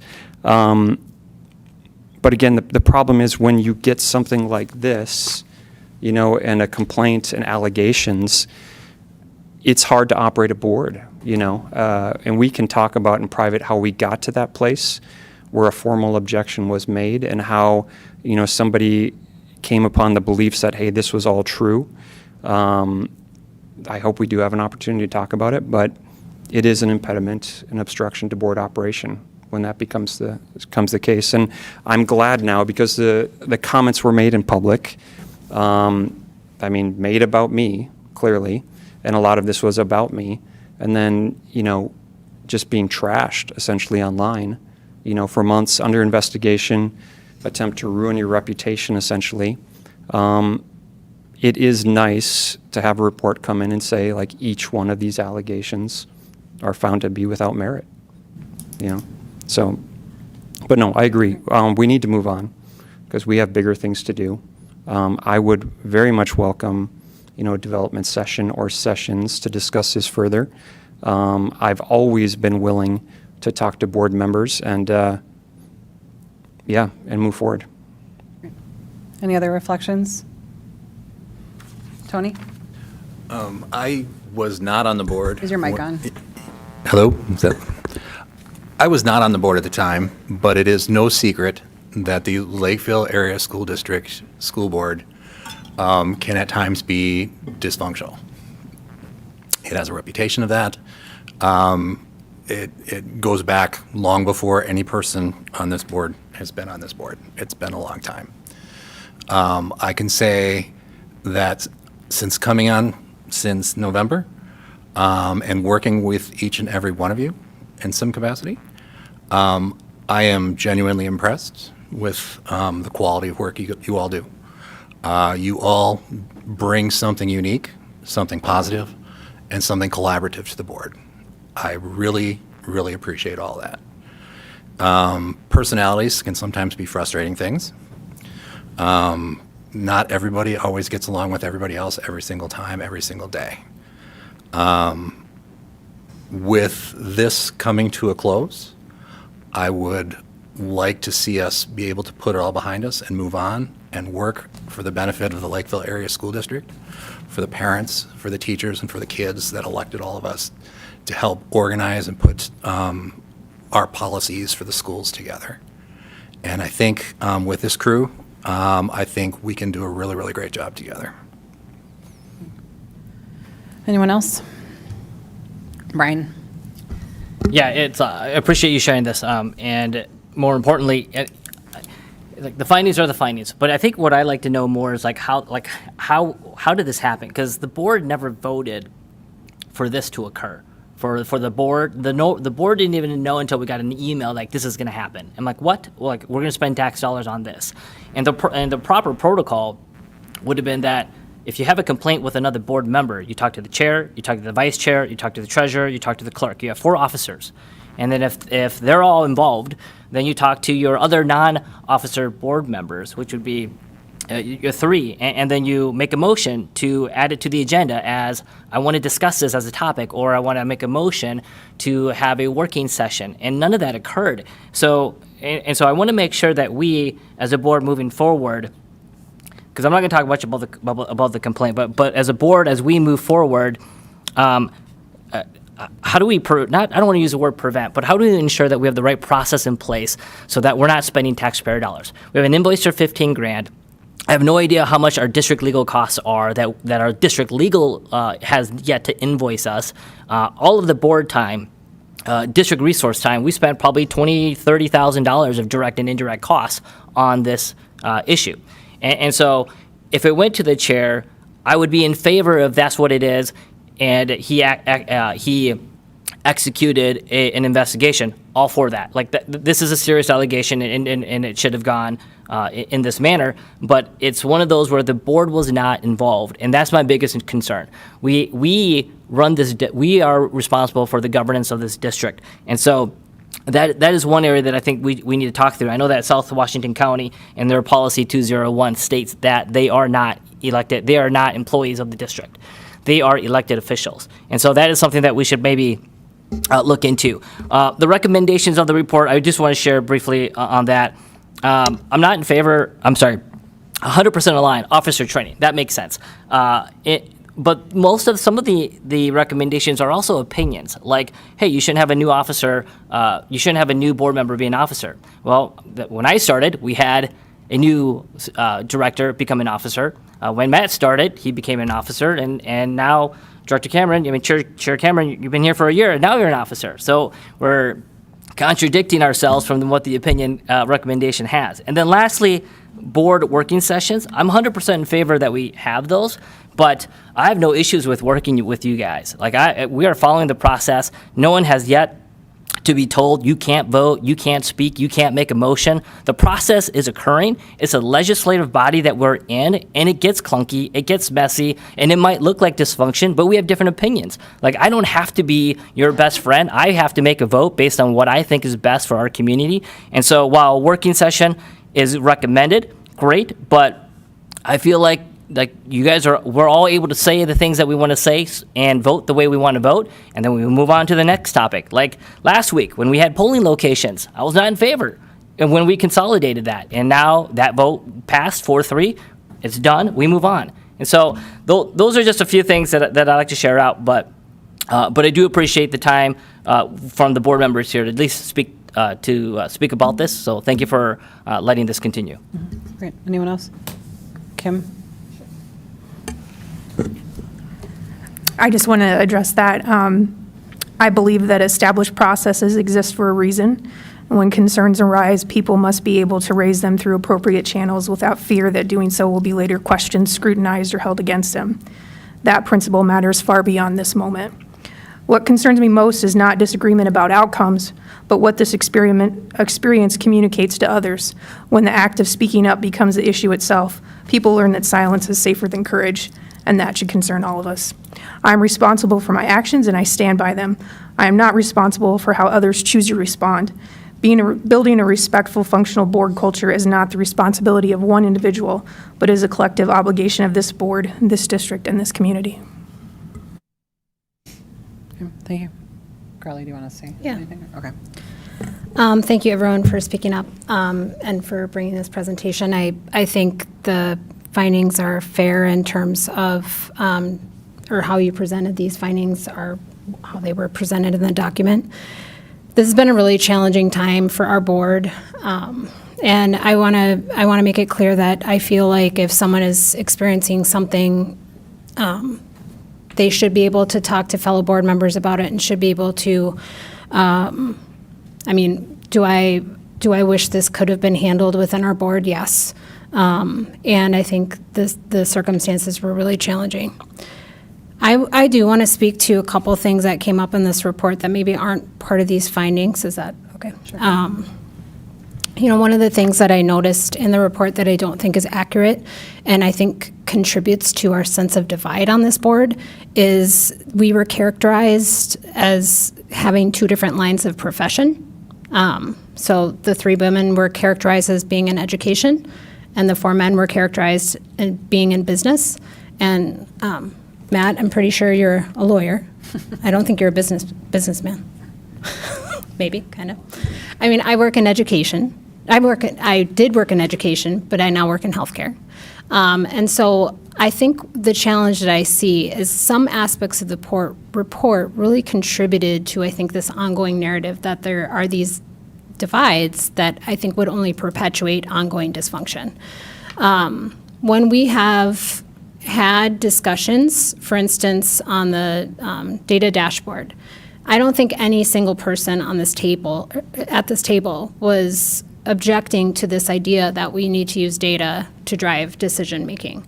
I think how we use that data was more a discussion that maybe there was some disagreement with, and I think we still have to continue to work on how we're going to use that and evaluate it in context. Data out of context is very dangerous, in my opinion.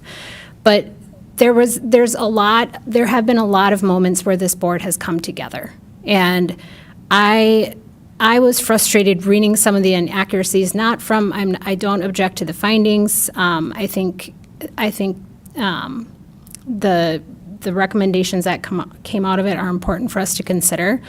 But those inaccuracies in description of the various members of the board, to me, were just contributing to further divide. So I think going forward, what I would like to see from us is more how can we each use our different skill sets that don't go education and business. We've got people working in different capacities that I think could really serve the district. And so I am in agreement with others that I hope that we can put this to rest. I hope that, despite the finding of, or I guess considering the finding of no sexism found, there was finding of dysfunctional behavior on this board. And so let's work on that. Let's be professional. Let's represent in this district what we want to see in our staff and our students. And I've always said repeatedly since coming to board meetings before I was on this board,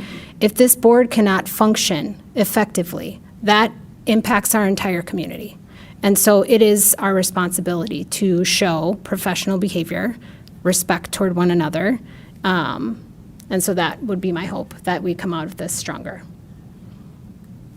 Great, thank you.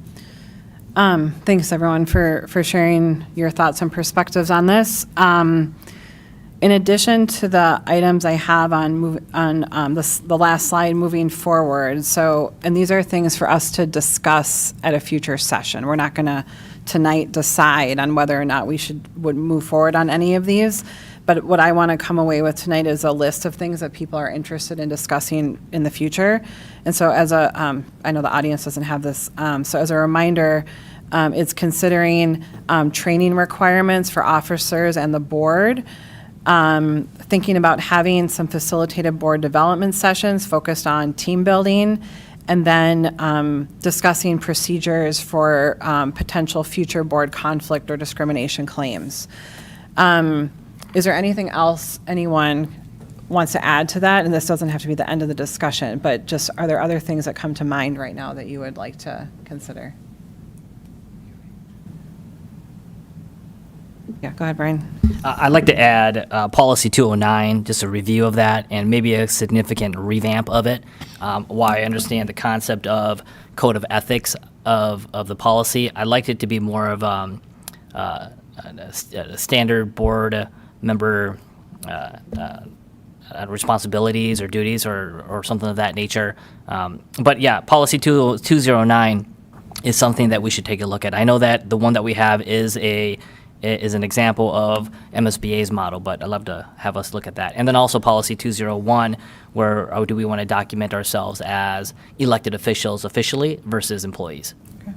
And then the third one, again, would be what is the process for when there's scenarios in this? Anything else? Okay. Do you want to, Matt? I'm sorry, I was smirking at Oh, that's okay. the idea of additional officer training now that I'm not an officer. So I'm like, yes, let's add a ton of board chair training. No. This is kind of what Brian's saying. I don't know that we ran into a ton of procedural issues. I mean, we've all participated in some MSBA training, and I don't know how much better we came out of it. I really do think it goes down to the personal issues between the board members, and again, being okay to move on when we're not in the majority, and we're, for the most part, we do vote, 7-0, 6-1, and agree on most things. Mm-hmm. So yeah, we don't agree necessarily on how to get there, but so I don't necessarily want to vote to make the officers do more training than needed or what's ordinary. Okay, yeah, we can hash that out. Yep, Brian. So I've got three more. One, I think I have observed throughout the past year that these meetings go long. And maybe they're not generally designed to be 4 to 5 marathons, but as a legislative body, we have dialogue and everybody has opinion. And so something for us to think about at a future meeting is, do we want to make these meetings more condensed, more time boxed? So here's the agenda topic. You've got 20 minutes. You got to read your stuff ahead of time and come with questions. If not, then you vote and we move on. The challenge with that is that I know we all have different opinions and we share dialogue and back and forth. And sometimes someone, if we put a time box on it, then do we put a time box on like you only get 3 minutes? I mean, nothing like from what you only get 3 minutes to share your point of view and that's it. And so there isn't any dialogue that may occur when we put time boxes like that and who gets the most amount of time. So, but that is something we should talk about. And then the last one is, you are right that that a lot of boards do have working sessions and not have formal meetings like this. But you can still have working sessions in a formal setting like this, but there's also pros and cons in that scenario. One of the main reasons that I think we moved, or I enjoyed the working sessions like this, is it's easier to hear, it's recorded, but more importantly, when decisions need to be made, it's on the record and we do that. In past meetings and past years of school board meetings like this, the boards made decisions, but they didn't have anything on the record. They didn't vote. They just kind of like, oh, we agree conceptually to go do that. And so there was no history of how we operated. So if we want to be very clear that working sessions are going to be just input only, but yet like, I don't know. So that's something we need to talk through. Working sessions during formal meetings, but if we're going to have working sessions, how do we ensure that we capture the decisions the board has made informally? Great. Anything else? Yeah, Matt. I just recommend that we have our district council provide us the pros and cons to, looking at whether or not we want to be deemed employees of the district. Because I know there are some cons to it, but in the same sense, having one board member be able to go and file a complaint with the district, which then forces their hands to expend funds, and removes it from our hands. Because, for instance, in this case, this was always coming back to the board. I mean, we were notified about that early on. So we govern each other, right? Only the board can punish one another, right? The district can't do anything because they are essentially, under our purview.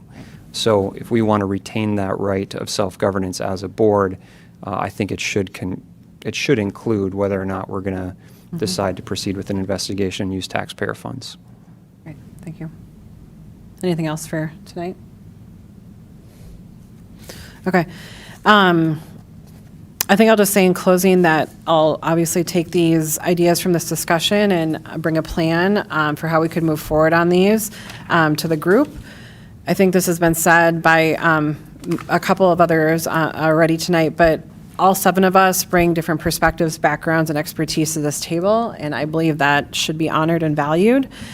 I know everyone sitting here wants to make the best decisions for our school district and the students that we support, and I ask that you bring this lens as we continue to work on this issue and many, many others. So thank you for the candid, but I think productive dialogue.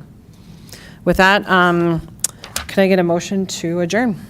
I'll make a motion to adjourn. Okay, Second. Paul, second by Carly. All in favor? Aye. Aye. Opposed? All right, we all adjourned.